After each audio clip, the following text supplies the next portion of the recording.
I've said it before, I'll say it again. You can't trust a forward. Listen to my words tonight. Don't just fall in love with my face. I used to be somewhat of a big deal, wheeling and dealing, no bucket in the warm-up, people carrying my bags in. How many times do I have to tell you through text, let's talk about the PK? That is a dirty hit that needs a response.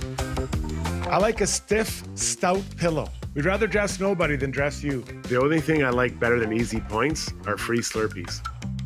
Goalies embellish all the time. He tumbled over like he was hit by a Zamboni. Am I this good, or are we just winning by 7 goals, and that's why I'm out here? Just say, I know you're right, Struddy. Just get it out. I think I am the modern-day Rodney Dangerfield. Yeah, I get no respect.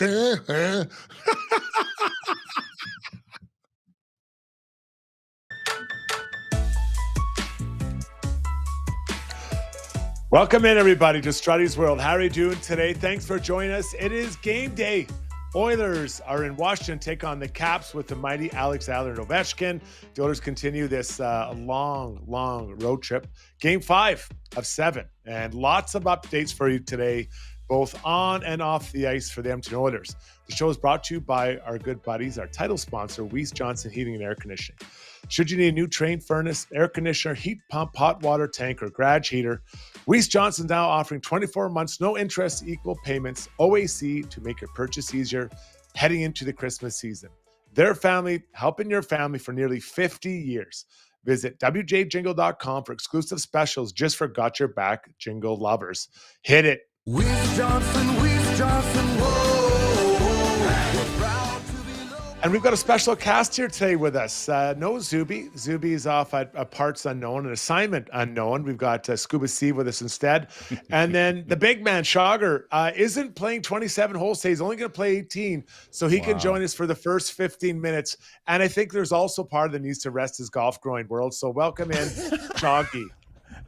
Thanks, buddy. I was at the bridge the other day. They did a number on it, and it's feeling good. But no, little elliptical this morning. Insert comment here. And feeling good, buddy. Feeling good. Got some chores done around the house. It's like when the Oilers go on the road, it's like, you can be productive. You can get things done. It's good. I'm in a good mood today, guys. And you're not going to wreck it, Struddy. No matter how hard you try, you're not going to break my stride. Nobody's slowing me down. I will be kind for 15 minutes. After that, I can't promise. And that's your quota for the month. Yeah. Scuba Steve, it's great to have you here as well. You've been busy between Got Your Back, the Rain Dregs, and now Struddy's World. I mean, you're putting a lot of time in behind the camera, buddy. Yeah, when Zuby goes out of town, I get there's a lot going on for me. So yeah, it's been fun. I've been having a blast. Excited for this one. I think it's only my second Struddy's World ever, so it took me a little bit of time to get everything set up, but here we go. Let's go. Nice. Oh, we've got a great show. Rishaug and I will have a little chat here about some new items for the Edmonton Oilers. Rishaug will dump out, and then we'll have Jack Michaels join us. He's on the road with the team, obviously, with the play-by-play for the Edmonton Oilers. And then he'll be out, and it'll be Steve and I. We're going to talk about some things going around the world of sports, including a massive hit from behind last night. Will it or will it not get suspended? We'll get to that later. Then get off the fence, I should say. Time to adjust the point system. I'll get into that in about 30 to 40 minutes. So that's going to be a firefight, I know, between Scuba Steve and I. So let's get now right up to speed. Brought to you by our good buddies at McDonald's. McDonald's Canada is celebrating the return of hockey season with Fan Day deals. Every Tuesday, Thursday, and Sunday, score a Big Mac, McChicken, or Filet-O-Fish Fan Day deal for just $4.49 plus tax, only through the McDonald's app. Download the McDonald's app to score great deals and earn my McDonald's awards today for free McDonald's. What is it, big guy? I got a quick McDonald's story. So my niece turns 18 recently. And so we go for dinner over at my brother's house. And then a bunch of the kids, like my kids are all adults now. And Sarah was like, we got to go to the casino. We got to go to the casino. That was like what she wanted to do so badly. And so, yeah, we're off. So out we go, hit the casino, having a great time. And of course, I take out whatever, $20, give her $20, a couple of the kids or whatever. 10 minutes flat, I'm cooked. Like cooked. 10 minutes later, totally cooked. So then I had some fun walking around, watching the other kids doing their thing or whatever. Everybody was being really reasonable, nothing getting out of hand. And then my stepdaughter, Ella, who was her first time too, she was cooked. All her money was gone. And I looked at her, I'm like, Don's? She's like, oh yeah, Don's. So while everybody else stayed and kept gambling, Ella and I jumped in the car. We went rolling over to Don's, got the old 2 cheeseburger meal and fries. Ella got her thing. And we sat in the parking lot at the casino waiting for everybody else to win or lose while they came out. So it was a nice, like, you know, stepdad, stepdaughter moment in the car with some Dons. It was great. I love it. Can't get it wrong. Can't get that wrong. It's so well done. I'm a Big Mac guy myself, not judging the cheeseburger choice, but I love the Big Mac fries and the chocolate milkshake. I can't, I got to drive by and grab one of those, and it obviously washes down. So fantastic stuff. Okay, let's get to it today. Tony Brar of Oilers Television, he put out the line combinations for today. So let's put those up there. For those of you that can't see it, it is Savoy with McDavid and Roslovic. Pardon me? It's all new stuff. It's all changed. This is dramatically changed, and 7-11. I should say 7D11 forward. So Savoy, McDavid, Roslovic, Mangiapane, Draisaitl, Paul Colton, Trent Frederick with Henrique and Hyman, and then the fourth line with only 2 players is Janmark, Tomashek. Then on the back end, Nurse, Bouchard, Ekholm with Kulak on the right side, Wallman, Regula on the right side. Emberson is the extra player. Now, before we get into it, Shagar, I should mention the head coach, Chris Knoblock, gave an update to Oilers Television that both Lazar and Philp are out with upper body injuries, and they'll be out most likely the next 3 games. That's through the road trip. So they'll probably be running 7 and 11 through it. So let's start with the forward line. Just so we can kind of break this case by case. And we love hearing from you on the stream. Shoot us some ideas for Ask Struddy anything later on if you have questions or comments. What surprised you most about this setup? It sounds like they didn't have a choice they had to go with 11 forwards, but Roslovic and Hyman seemingly in different spots that I was expecting heading into today's morning skate. Yeah, for sure. So I would say that the thing that surprised me the most was probably splitting up Draisaitl and Roslovic. Roslovic has been getting some really good results next to Leon Draisaitl. Excuse me. I think that line, although the advanced numbers aren't great, I think we would agree that we've seen some really good hockey from Jack Roslovic next to Leon Draisaitl. He's got that shot. Draisaitl sets him up. He loves having the puck on his stick. And so taking the best forward going right now outside of McDavid and Draisaitl and flipping him up to McDavid's line, and then giving Draisaitl, a guy who is struggling mightily to try and get something going.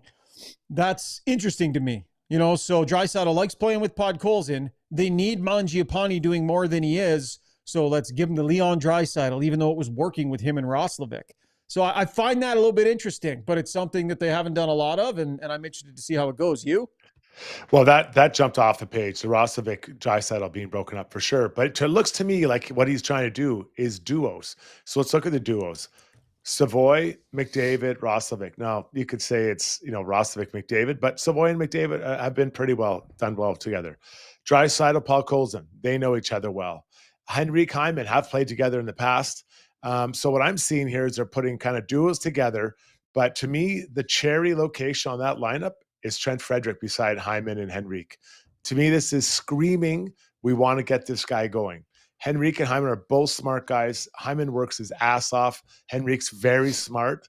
Beside those 2 guys, if I'm Trent Frederick, I keep my fade very clean, very simple, forecheck, physical, go to the net. Someone's getting the puck there for sure. And most likely he'll be standing beside Hyman when he does get to the front of that net. So I look at that as a massive, massive opportunity for Frederick to get himself going. So this is by design, right? If you look at the things that are wrong in Trent Frederick's game, the remedy is watch Zach Hyman and do what he does, right? Zach Hyman's skill set, it's not like Hyman is blessed with a whole bunch of tools that Frederick doesn't have. Right? Hyman is all effort, all energy, all smart work, all relentless energy. That's that underpins his game. So for me, this is actually pretty smart by Knoblock to just throw those 2 together and say to Trent Frederick, go toe to toe, pound for pound with his effort level tonight. Effort, tenacity, energy, forecheck, do what he does in your way. I think it's really smart, and I'm interested to see what Hyman's influence can be on Trent Frederick. This is not a demotion for Zach Hyman. This is an assignment for Zach Hyman. Help get this guy going. And Henrique is a bit of the whisperer, right? He's the guy that's able to help players kind of get themselves going. This is where he at in his career. He's not a babysitter per se, but I think that he would be wise to sit down with both these guys, more Frederick than Hyman, and say, hey, this is how we want to play. This is what we want to do. And make it a very clean, simple game plan for Frederick on that side. Question. Now, they only have 11 forwards dressed. Over under 2.5 shifts. Trent Frederick gets at center with Janmark and Tomashek. What do you think? Sorry, say that again, Struds. What are you suggesting? So I have the over-under for 2.5 shifts that Trent Frederick will take at center between Janmark and Tomashek. Do you think it'll be over that or under 2.5 shifts at center on that line? I don't think they're looking to make. I'm going to go under. I don't think they're going to look to make his life more complicated tonight.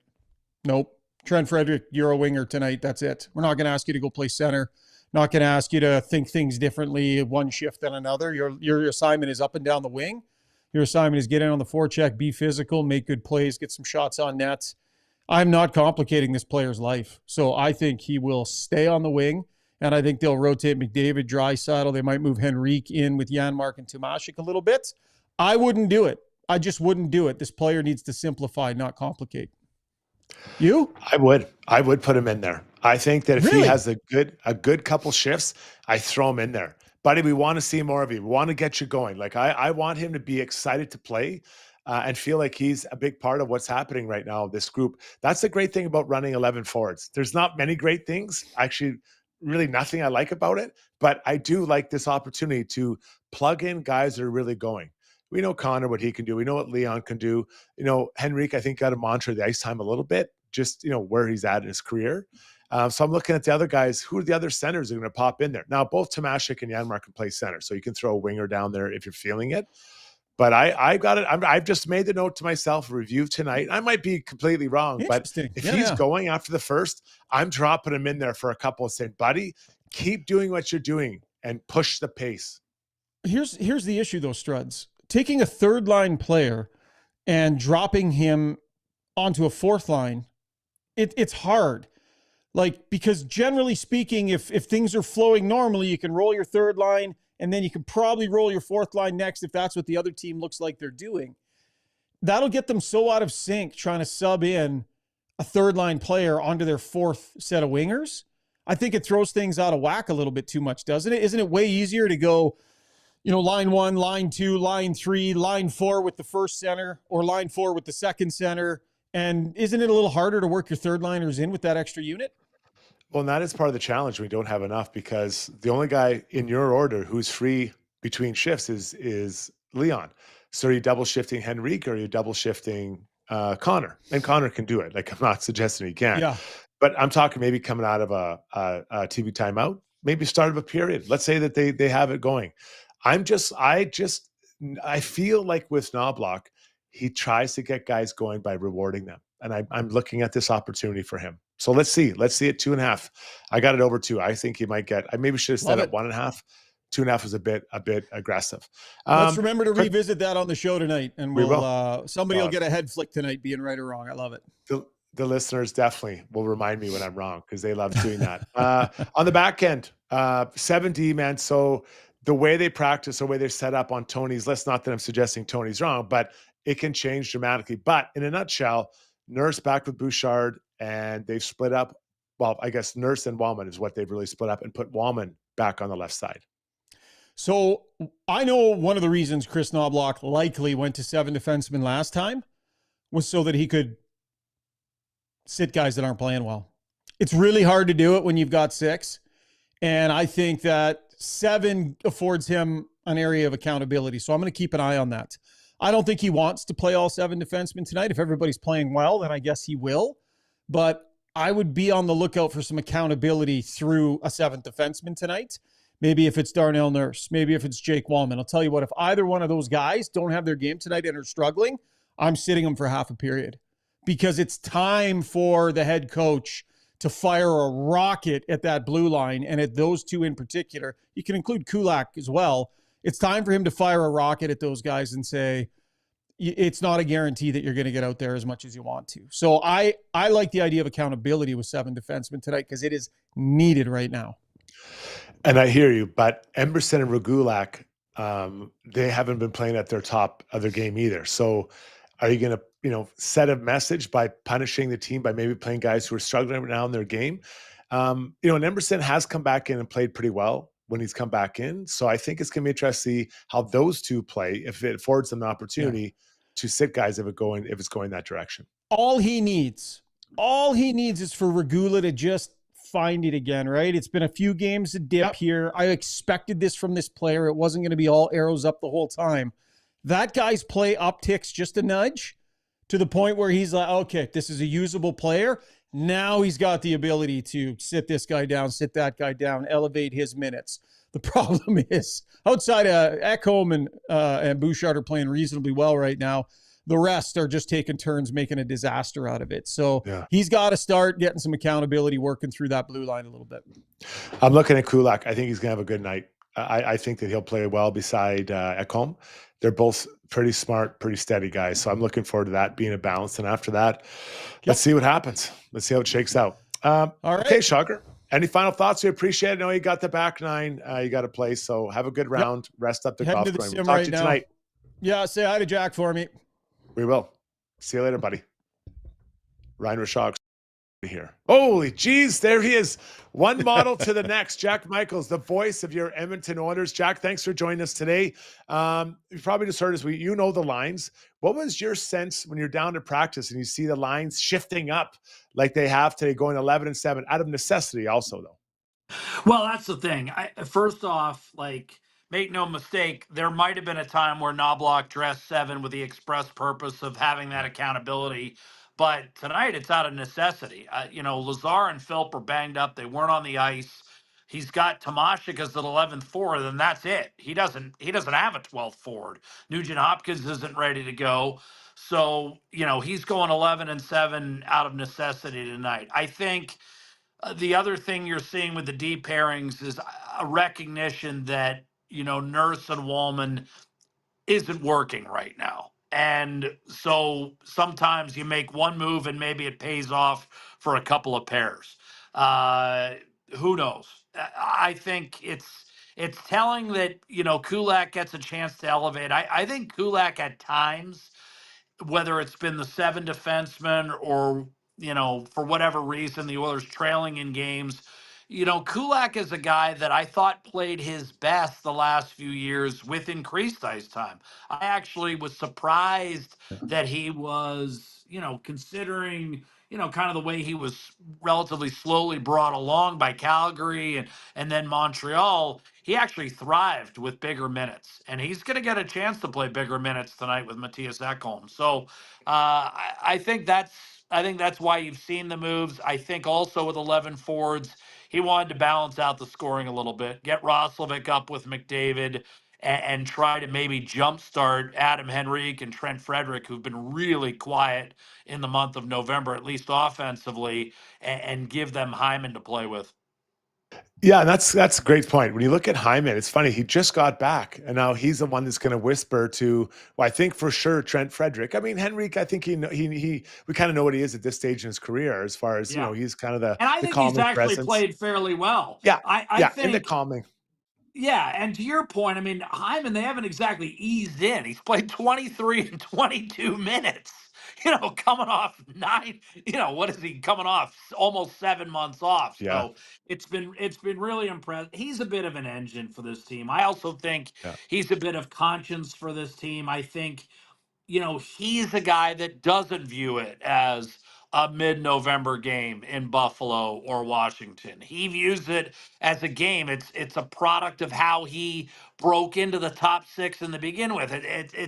It's how he earned Mike Babcock's trust, is by not taking anything for granted and not waiting until game 40 to play your best game. He threw around his body the other night. He had a career high 11 hits, the most hits anyone's had in any game this year, not just Edmonton. So I think he's, again, I take Chris at his word. He's trying to jumpstart a few people right now, because right now they're essentially a 4 or 5 man team. And, ultimately that's going to get you through certain games. It might even get you through a certain number of playoff games. But over an 82 game marathon, heck, for that matter, just this 7 game, 12-day trip, you need everyone going. You need everyone involved. I think the ice time might be a little more evenly allocated tonight. Joined by Jack Michaels, the voice of your Edmonton Oilers. Jack, you've heard Chris Knoblock talk about or been asked about the defensive play in front of the netminders. He says he doesn't see a pattern, as far as I thought last game, it was fairly loose, a lot of swinging in their own zone. We've seen off the rush being in trouble. They've had different issues. What do you see as something that can be a rallying cry or just something to settle the D zone coverage down and just give the Oilers a chance? Maybe those nights offensively, they aren't busting like we have seen a few days so far. I think for this team, to be honest with you, we can look at all the tactics we want. I think it comes down to just sheer motivation and emotion and finding a reason to play these games. I honestly do. Struddy, I'm not sure this club's problem is X's and O's, and I think it's between the ears. I think it's how mentally fried everyone is on a day by day basis. I think it starts with the core guys. I think it starts with guys that you wouldn't necessarily, think it starts with. I don't think you have to worry about a guy like David Tomashik not knowing where to go or Alec Regula not knowing how to break the puck out. It's concentration, it's willingness to treat a game in mid-November like there's some degree of specialty to it and not simply say, we've got 60 games to figure it out. Or, that I think while I completely understand the mentality, because quite frankly, even us guys, like even us announcers go through it. Like when you've called games in the Stanley Cup final, there's a certain amount of juice that can't be replicated in Yeah, mid-November.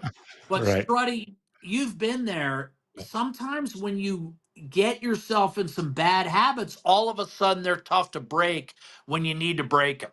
And that's where Edmonton's at right now. I don't think they want to go on and on and on with a relatively, mundane, well, we'll figure it out approach to these regular season games because you still have to establish a certain foundation and a certain identity of who you are as a hockey club through the course of the regular season. It's awfully tough, and this team has done it, but it's still awfully tough to do year after year. And you keep going closer to the line, I think, the closer to the danger line.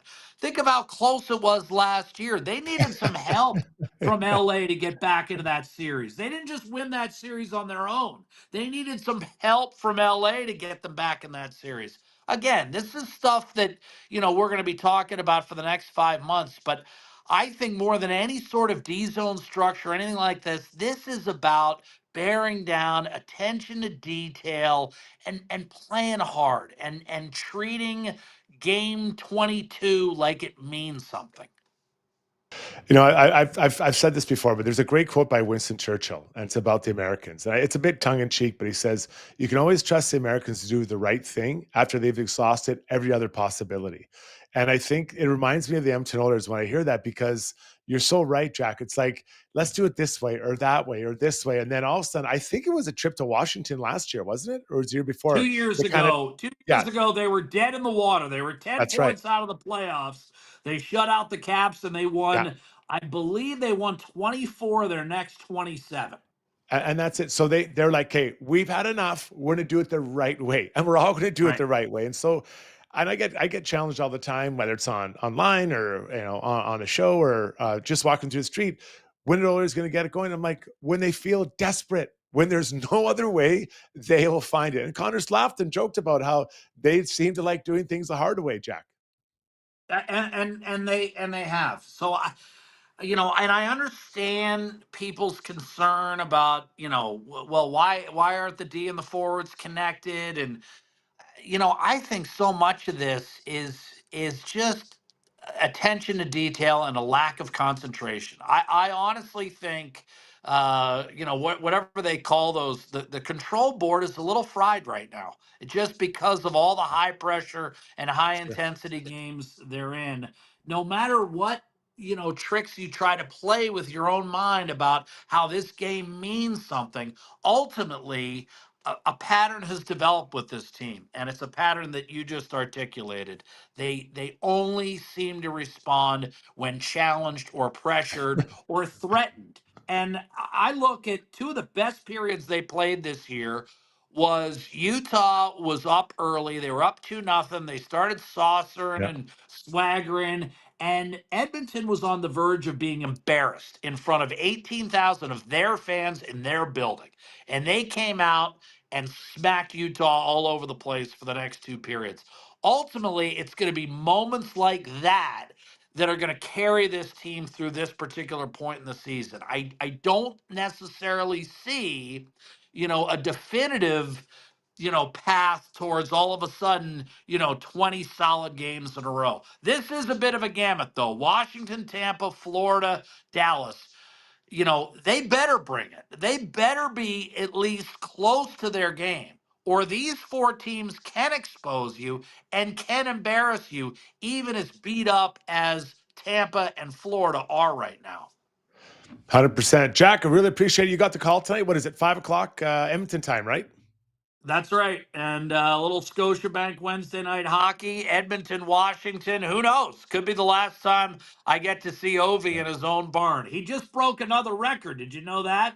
No, what was it? This one? Most goals in one arena. Gordy had 441 in the Olympia. Alex Ovechkin got his 442nd at Capital One the other night. That's I didn't even Now have. you're not old enough to have played in the Olympia, have you? Are you? No, I did not. But I didn't even get that many shifts in the NHL, and that guy scored that many goals in one building. Unbelievable. Jack, you're the best, man. Thanks for this. We look forward to the call tonight on TV. Cheers. Good to see you, There he Struddy. is. Jack Michael. What a character. What a character. Now, Steve, before we get to anything else, I believe you have the audio from the head coach, Chris Knoblock. This is courtesy Oilers TV. This is just about the thought process and kind of what the plan is by putting these lines together. So let's hear from their head coach. A little more push, just shift in, shift out. Just not taking the foot off the gas. And yes, there's going to be times where Washington has their chances, but ultimately we need to, each line giving us a little more, setting up the next line. And, I think that ultimately starts with puck execution, making plays and not giving it away, but not also, there's been a lot of talk about giving away, but just the fact of just making a pass tape to tape so the next guy can make his next play. Yeah, I love that. And Steve, Jack is so right. This team does seem to do things best when it's at the darkest hour, their finest moments in the darkest hour. Yeah. But when you look at this team and what are you seeing, maybe on chime in on anything that we've spoken about up to this point? Yeah. I mean, honestly, it when I saw those lines this morning, it felt like the classic, we were so bad last game. We need to change things up for the sake of changing things up. But I do agree with a lot of your points, especially with giving players roles in lines that they can really excel at. I'm excited to see what Hyman does tonight. I'm excited to see what Hyman can bring for the rest of his line mates. I'm excited to see Frederick tonight. I'm looking forward to seeing what roles the players will bring to specific lines and I guess pairings tonight as well. We'll see what happens there. Yeah, and I think I like Chakra's point about, he might just use the 70 as an opportunity to have some guys sit and maybe reduce people's minutes. And maybe even just not like so much, okay, Jason Strudwick's playing terrible, I'm bringing him down, but I'm just going to pull some minutes off his numbers. So instead of being 22, tonight he's going to be 18. And just maybe reduce the load. So I hate the term, but load management almost with all the hockey some of these guys have played. 100%. Yeah, I got to admit, I don't like the Nurse Bouchard pairing off the top, and that doesn't instill a lot of confidence for me heading into the game. But yeah, we'll see how long things last and who excels, and hopefully we can see some chemistry out there tonight. And we'll have a post-game pod tonight. And remember, I've got Trent Frederick over 2.5 shifts at center with the fourth line. Feels risky. I'm guessing the odds would be pretty high on that bad boy. If we were to take a look. So let's do this. Let's take a pause. When we come back, we've got a great stream here, by the way. Thank you, everyone, for tuning in. Tell a friend. Give us a thumbs up. We're going to play the field. We're going to talk a little baseball and some hockey. Last night, big hit, Dallas and Islanders. We'll get to that next here on the show. Dennis here from Weiss Johnson. Are you looking to get into the trades or have a kid graduating high school wondering what to do? Weiss Johnson is looking for career-minded people to work for us. Opportunities truly are endless. Become a service technician, gas fitter, refrigeration technician, install residential or commercial heating and plumbing systems, fireplace installations or service, duct cleaning. We are the company where you can learn all aspects of the trade and pick which career path to take. We have an awesome benefits package and offer school reimbursement too. Visit wjcareers.com today.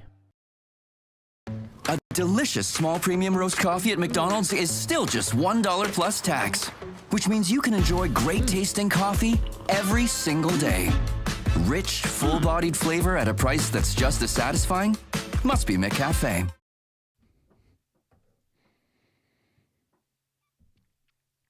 Oh, geez. Sorry, I had the wrong part of the board going on there. Here we go. Welcome back to the show, everybody. Thanks for tuning in, taking your lunchtime with Scuba Steve and myself. It's now time to play the field, brought to you by my good buddies over at HSE Core Services. Need a safety program? They build it. Need it managed? They can do it. Stuck dealing with those online safety registries your clients make you sign up for? Yep. They handle those too, everybody. And yes, they also do core audits. Visit www.hsccore.com. That's hsccor.com for more info. All right, let's get right to it. Last night, Dallas and the Islanders were going at it late in the game, and a puck is thrown into the corner of Islanders defenseman Romanov. On the chase was Rantanen, a big forward for Dallas. On the way to that puck, Rantanen is clipped slightly by Scott Mayfield, a D partner of Romanov of the Islanders.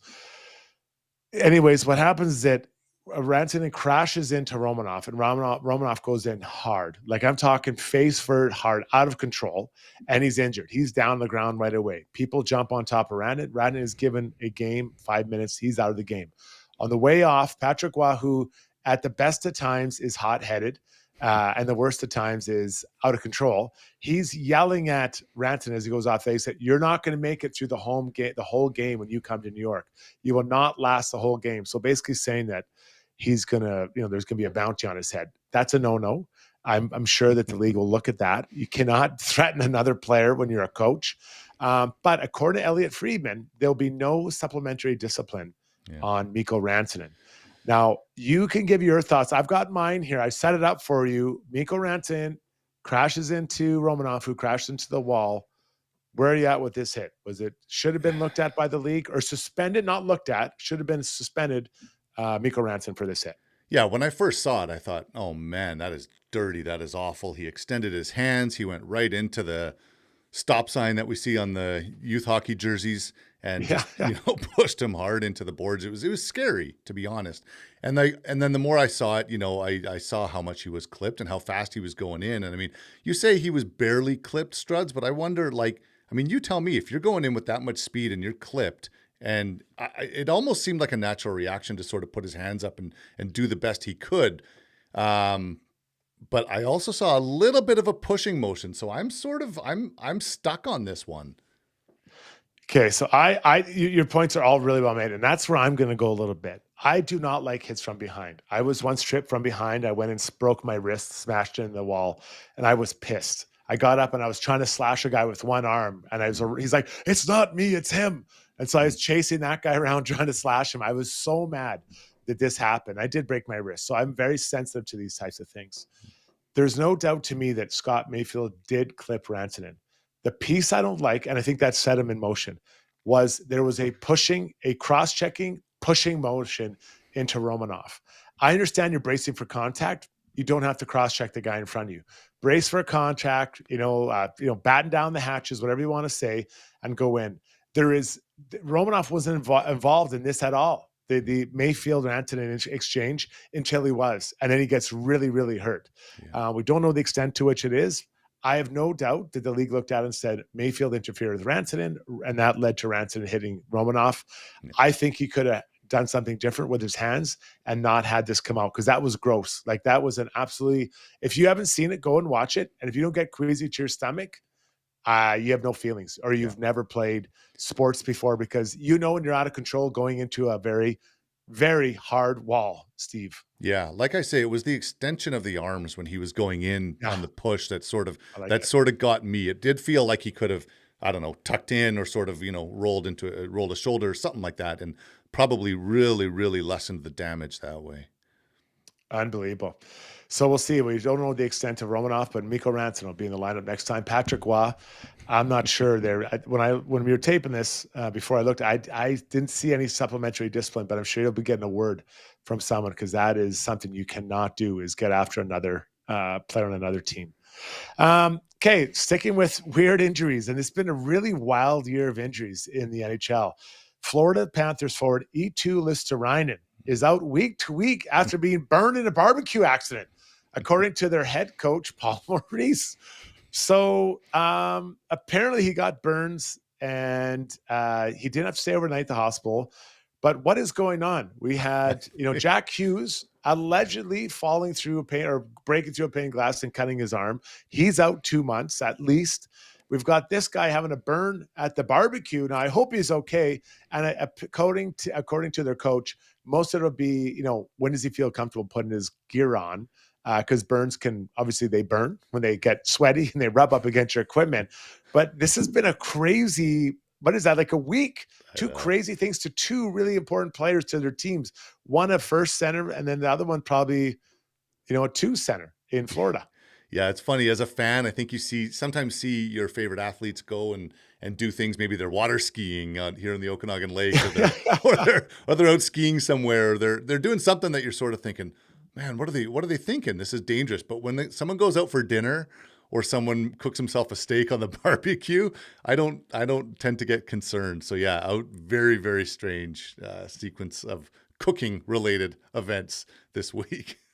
Yeah, that's crazy. And so obviously we hope both those guys do well. But I saw that one that came across just this morning. I'm like, what is going on around here? And for Florida, they lose another center. So they're Barkov and Luostarinen, and they have, some other guys, but that's two of their top 2 or 3 centermen. They're now out, and the Oilers are rolling into town. So it looks like the Oilers will be playing a fairly depleted lineup with no Tkachuk, Luostarinen, or Barkov in Florida when that goes. And that's not quite. Yeah, Marchand, I think, is on an 11-game point streak. He's on a heater. So he's stepped up. That's the thing with the Panthers. Like, some guys are stepping up for sure, taking on those roles. All right, finally, baseball. Free agency is going on, and I love it. I'm so into baseball right now after the big run of the Blue Jays. Steve, I'm not sure if you're as well. I believe Naylor is the only guy who signed a massive deal with his club. So I was reading some articles saying they were talking about 2 elite pitchers. Now you got Tariq Skubal out of Detroit, 29 years old, and then Paul Skeens. Obviously, everyone knows him. He's an absolute young stud for the Pirates. So we'll kind of tackle them on their own. So Paul Skeens, apparently, he's reported an anonymous teammate of his has claimed that he is interested in playing for the Yankees. And he said, I quote, this is an anonymous player that I quote him, he's looking forward to playing for the Yankees one day. He said he talks about it all the time. Yeah, and so that's pretty crazy. I saw an interview Paul Skeens did. I think I was in ESPN, and he said, I don't know where that's coming from. It's not true. I want to be here. I feel like I have unfinished business here at the Pittsburgh Pirates. Well, he's only played 2 years in the league. His business just started. But he's case one where people are already circling around thinking, can the Pirates afford him? A, because their salary cap is very low, or their total deal. But does he want to stay there? Because they probably aren't going to win. Even with him being as good as he is, he was only 10 10 and wins 10 losses this year, but his team couldn't put up points.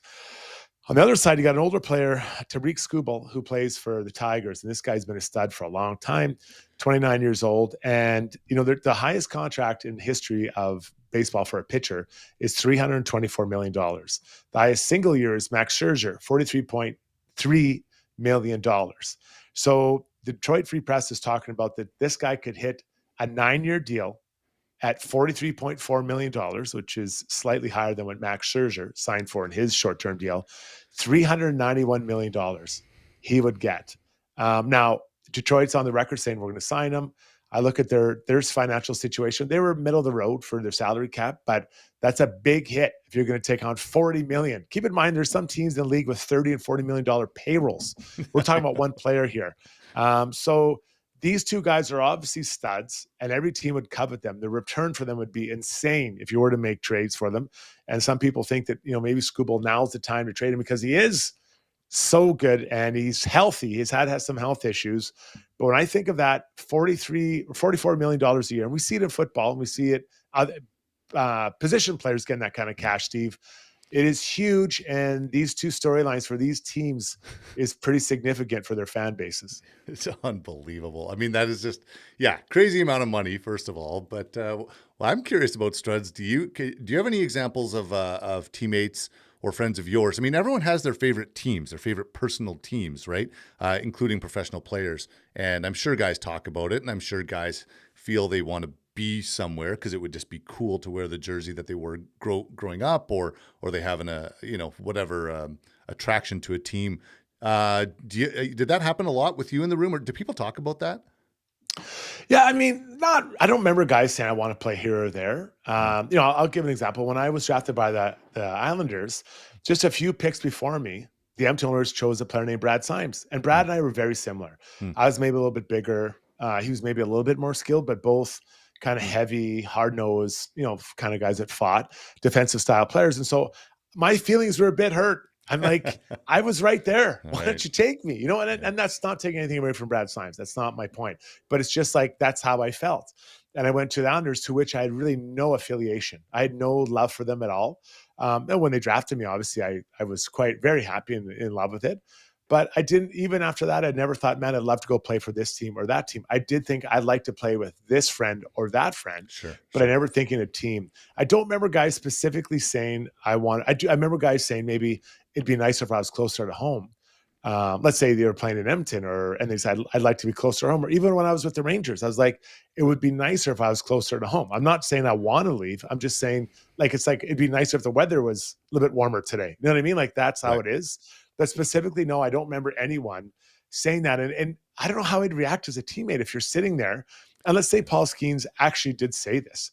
And you're in the room, you're like, what? Like, you're on our team right now. We know you're going to make buckets of money, like so much money, whether you're here, New York, you could go play in wherever, Guatemala, and you're going to be a lot of money there, right? Like, so I'd be just shocked to hear that, buddy, if I heard that coming down the line.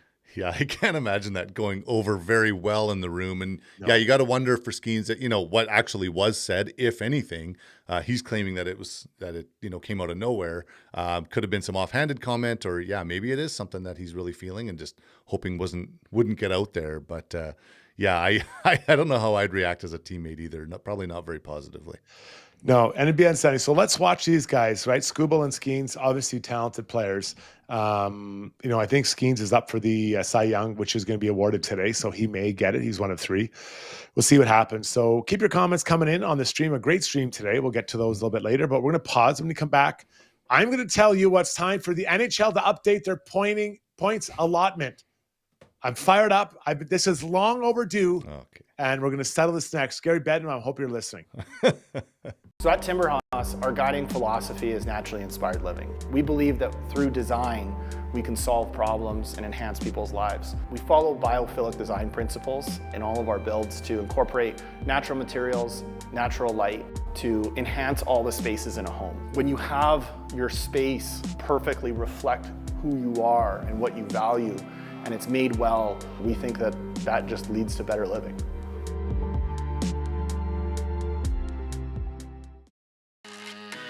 Warranties are useless if the company that sold it to you is nowhere to be found. With 20 years experience in Alberta, DLR takes pride in backing its products with honesty and integrity for the long haul. Because summers are for parties and toasts, not chasing warranty ghosts. Go vinyl at dlrvinylproducts.ca.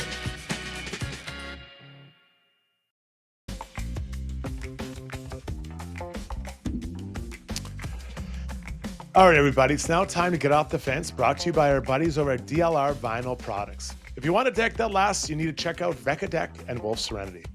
Exclusive boards with a pure PVC core, resistant to water, mold, and insects, with a natural wood grain finish protected by UV inhibitors. Your deck stays looking new without the sanding and staining of wood. In stock now at both Edmonton and Calgary locations. Visit www.dlrvinylproducts.ca. It's time. Steve, it is time. I've had enough of this business. This year in the NHL, the overtime games have gone up dramatically, a high percentage. We're well over 25%, closing in on 30% of games heading into overtime. Okay, some people like that. Some people like the 3-on-3. Some people like the shootout. More people like the 3-on-3, I believe. The problem is I think teams are settling into comfort as they head into the last 10 minutes, perhaps the last 5 minutes of a tied game. They're like, you know what? Let's just kind of smooth this over, get through it, and we're going to get to overtime, and then we'll decide to try to get the extra point there. But at least we bank this one overtime point. I think that defeats the purpose of what we want. I think we want to create a world in which a regulation win is 3 points. There is a reason we want to win in regulation because we're getting more points. 2 points for overtime win, and then 1 point for an overtime loss. Right now, it's currently 2 for a win, no matter when it happens, and 1 for the loss. Now, I know people have done studies. Well, Struddy, nothing would change. It would be the same. I did the outcome. I think there was a few things that changed over the course of it. I understand it. But that is by inputting my new system into the old the old approach of doing things, where there's no extra juice. There's no reason, no other excitement to go after that extra point. So now I think that those numbers would change. I think you would see a change in the standings if there was more juice to winning a game in regulation. I think we'd see some frantic play the last 5, perhaps 10 minutes of a third period that's tied because I'm trying to get 3 points. And if I get 3 points, another team who's maybe playing across the country gets 0, I get a big jump. So I think we can't just say it wouldn't change because we plugged it into old results. No, there'd be new results because of a renewed feeling of stress and importance of winning this 3 points in regulation rather than letting it slip to 2 and/or 1. Steve, I'll hang up and listen. What are your thoughts? That's not a bad point. I hadn't thought of that side of it, admittedly. Teams would play differently if they were playing for 3 points. You know, I'm seeing a team like my Oilers, for example, not necessarily putting the most effort into a tied game with 10 minutes to go. I do find their opponents often do, which bites them.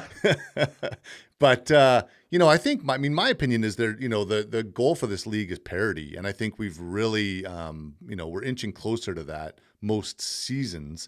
And when that happens, you're going to end up with more tight games, which means more overtime games as well. And, that's just the reality of it. You're going to have 1-goal games and you're going to have games heading into overtime. So I think, I don't know how I feel about it. An entire point seems like a lot, to be honest.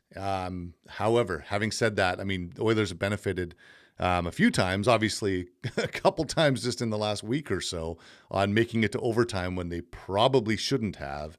Tying it up late in the game or benefiting from that offside call that went against or that went their direction and then squeaking their way into overtime and getting 2 points. So, I like the current system, but I do understand your point. Imagine this. Let me set this up for you. The Oilers are up by 1 goal, and at times they sit back and just protect that lead. Now you've ready to go out and get another goal because if someone else ties it up, now they're taking a point away from you, right? And they may take 2 away if you lose in overtime. So I think that the frenetic pace we see at times, or oftentimes in 3-on-3 overtime, we may see towards the end of the game. We may even see teams that are desperate to catch someone pull their goalie when down by 2 or down by 1 in 5 to 10 minutes to go. What I'm trying to do is upgrade the quality and the intensity of the last 5 to 10 minutes of the third period. That's essentially what I want to do, and make it feel as important as what we see in overtime. And I think the NHL needs to take a look at this. Again, don't just take my numbers, my new point system, and plug it into the current results, because that's not fair. There's no level of enticement to change the way you're coaching or the way you play. But you crank out that 3-pointer, I'm telling you, especially as you get down the last 30 games, it's a party in the third period, buddy. I think that's what we want more of. Yeah, some interesting points there. And Calvin Bess coming in the stream, he says 3 points in a regulation win, 2 points overtime win, 1 point for an OT loss makes sense. Right now, when you win doesn't matter. And I think that's exactly what you're saying. Scott Thompson says he agrees with you, and the OT results on the out-of-town scoreboard wouldn't slap as hard. Brad Istes coming in and reminding us that that's the same point system as the PWHL. And sometimes I do feel like the PWHL, coming in with new, they get to sort of do whatever they want. And often what the decisions they're making, I find make a lot of sense for that reason. Yep, totally. So jump in the stream. Tell us what you think. Put your ideas in there. I'm a huge fan. I've been saying this for a long time, but I'm even more so now when I'm seeing the number of overtime games increase. I don't think we want to have more overtime games. I think we want to have more Southern regulation, but intense last 5 to 10 minute bursts. Okay, that was Getting Off the Fence, brought to you by our good buddies at DLR Vinyl Products. It's now time to ask me, Ask Struddy, brought to you by our good friends at Timber House Developments, the leader in custom and infill development. With the knowledge and experience to bring your dream to life, if you're tired of cookie cutter, copy and paste designs with no soul, see the team at Timber House and discover how naturally inspired living can make your life better. Take all the guesswork out of your infill project and work with experienced leaders. Visit timberhouse.ca. Lots coming in on the stream and on Twitter. Where do you want to start at, Steve? Sorry. We got Ryan Nugent Hopkins. I don't know if it's the Ryan Nugent Hopkins necessarily. It's part of his pregame ritual is watching Struddy's World. I do know that. But he says, regarding the new lines, I see 3 line drivers on 3 separate lines, and that's what we really need right now. So he's talking Connor, Leon, and Hyman. And nice. I guess that's fair. I guess just as a devil's advocate, the challenge, I believe, is you're spreading it out. So if no one else is going, do mute the impact those 3 players can have. So that's why it's really important for Roslovic and Savoy to be good with Connor. Mangiapane's got to find another gear to his game and find some edge. And Podkolzin does a pretty good job on the other side. Maybe that helps him. And then Trent Frederick and Henrique, although I think Henrique's been pretty good. Those guys can go and kind of match the heartbeat of Hyman. But I can see what he's trying to do. He's trying to sprinkle a little bit of fairy dust across all those 6 forwards from the 3 that are on their line. So really good point, Nuge. Yeah, and Robert Mongol Fitness comes in and says, Frederick has been a ghost mostly. Is that mostly a confidence thing? And Queen Bee Amy comes in and says that Hyman could really pump up Frederick. What do you think about? And that's the job of a teammate, right? And let's go. We're going to play this way. We're going to get the puck in. We're going to grind. We're going to take the puck to the net and really, really work hard. And that can get your wheels spinning. Let's also not discount the psychology part of it all. Steve, you were around the Oilers when guys would sign big deals, and at times it can be a challenge. You're trying to live up to the number or the length or the total amount of the contract. And they didn't sign you for what they want you to be. They're signing you for what you are. And I think Trent has to remember what he is. He's a good skating, aggressive, hard playing winger center. Like those are valuable. And he's big. Like there's a lot of value to that. So don't try to be something you're not, or and if it's not working, don't shrink down. So I think a reminder from Hyman would be a really healthy thing. And I hope that they don't mix the lines up too much. Just insert someone in that 4th line, leave these lines together, give them a chance to breathe. Yeah, I agree. Sorry, I'm just going to change my comment based on what you just said there. Dallas Scarlett says we've had too much healthy competition. It's hard to get a groove when you're in and out of the lineup. And we can assume he means up and down the lineup a little bit as well. I know it's the NHL, but it's hard for young guys to find success with such a short leash. What do you think, Struds? Well, I think, listen, I think that the place for Howard was in the minors, so I'm not going to give him a hard time for that. I think Savoy's got a pretty good opportunity here. I don't know that he's been out of the lineup. I think he's been getting, especially recently, to opportunities up in the top 6. Then Tomashik, I'm not sure his speed is NHL level. And I hate to say that because people probably said that about me all the time, but I guess an eye for an eye makes the world blind. But, I think for Trent Frederick, I didn't like starting on that top line with Connor Leon. And Rob Brown said it really well. That's not his style. Put him where his style is. This line feels like it could be his style. And I'm still adamant. I think they should play him a few shifts at center on that fourth line. Yeah. Struds, you had some questions come in from Twitter. Do you want to read those? Yeah, I did. We were just talking about the D men, and I was asked on Twitter why the D are, being mixed up and why they're putting Bouchard with Nurse. And I said, I think it's to kind of get other people going because Ekholm and Bouchard going. Let's try to get others going. So this comes from in Blue Bullet Brad, BBB. Jason, does it get more difficult mentally to play that physical game and keep the edge as you age? Do you have to become more reliant on your experience and intelligence rather than your athleticism? I think this is in reference to Darnell Nurse. Darnell is an incredible athlete, incredible athlete, always in shape, competitive, all that. And I think that what happens is your body does get a little more sore. It doesn't respond quite the same when you're 21 running into guys as it does when, what is Darnell, like 29 or something? So I think you have to be more selective when you need it. But when your game isn't going well, you go back to your core skill set. And his core skill set, I think, is, amongst others, but one is for sure physicality and intimidation. And I think when you go back to that, now the rest of your game starts to flow. Instead of trying to be something you're not, you go back to what your core is. Like, I think he's a good first pass maker. I think he jumps up and play, gets that puck back and can score. Like, those are the things that he does really well. And sometimes you have to remind even a veteran, say, hey man, this is what you're good at. Just do it. The rest of your game will flow out of it. Sort of along that same thought, Dallas Scarlett says that our defense looks lost. We got to get back to locking that down, take care of our own end, and the offense will follow. So do you think, Struds, there's something to be said for just, I know this is really oversimplifying things, but just really focusing on defending and then allowing the offense to come a bit more naturally? I'd almost say right now, I would cheat to the side of defense. I know Rob Brownstone were screaming into his steering wheel listening to that. But if the Oilers can score and they can get on their power play is great. Their penalty kill has been great. Like, they're both in top 10.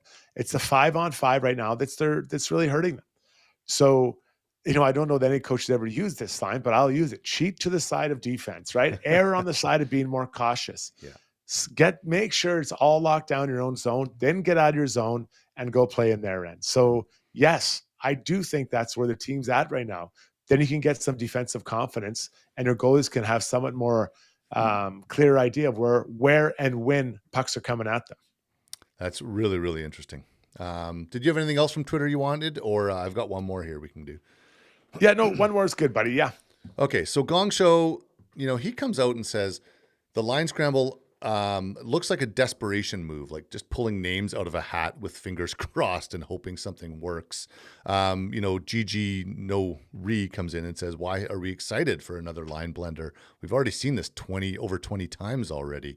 So how much do you think this, Struds, is strategic versus just let's try something else, throw it at the wall and see what works? Yeah. And so anyone who's ever coached at any level of sport, and we'll just stick to hockey for now, a lot of thought goes into your lines, your forward lines, like a lot of thought. So I think it'd be unfair to Chris Knoblock or any head coach in the NHL to say he's just throwing things at the wall and hoping it'll stick. I think there's a plan in place and he has a thought process. I'm trying to get what do I want to get out of my group of forwards and what do those lines have to look like to do that?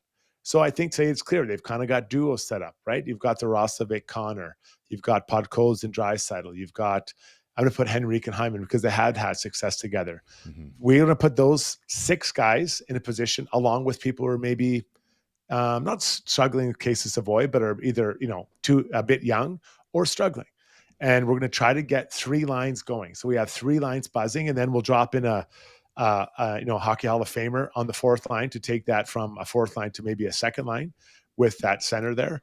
So I think that's the thought process. We want to have 4 lines that can skate and they want to roll 4 all the time. And on the back end, I think it was from the play he's seen from his 2nd and 3rd pair.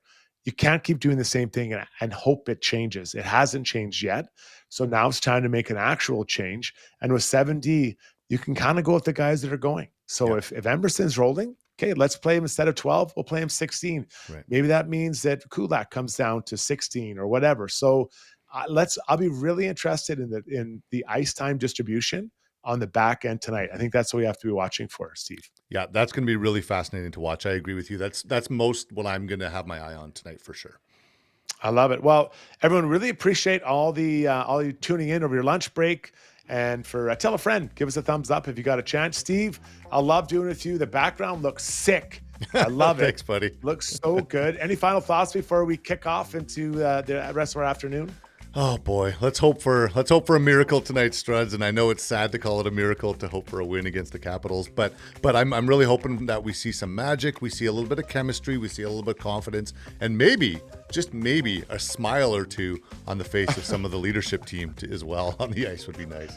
Well, the good news is the Washington Capitals specialty teams aren't great. So they're kind of a little bit the opposite of them to Oilers. So that could be important if the Oilers get on the power play a number of times. Could be a power play frenzy tonight. Thanks for tuning in. Check out our socials for our next one. It'll be next Wednesday. But tonight, we have another pod tonight. That means Steve's going to have a quick rest, get back at it tonight. And we'll see you post-game, Washington Oilers. Thanks for tuning in, everybody. We really appreciate all of our sponsors and all of our listeners. Talk to you again soon tonight. Good night, everyone. Well, good afternoon.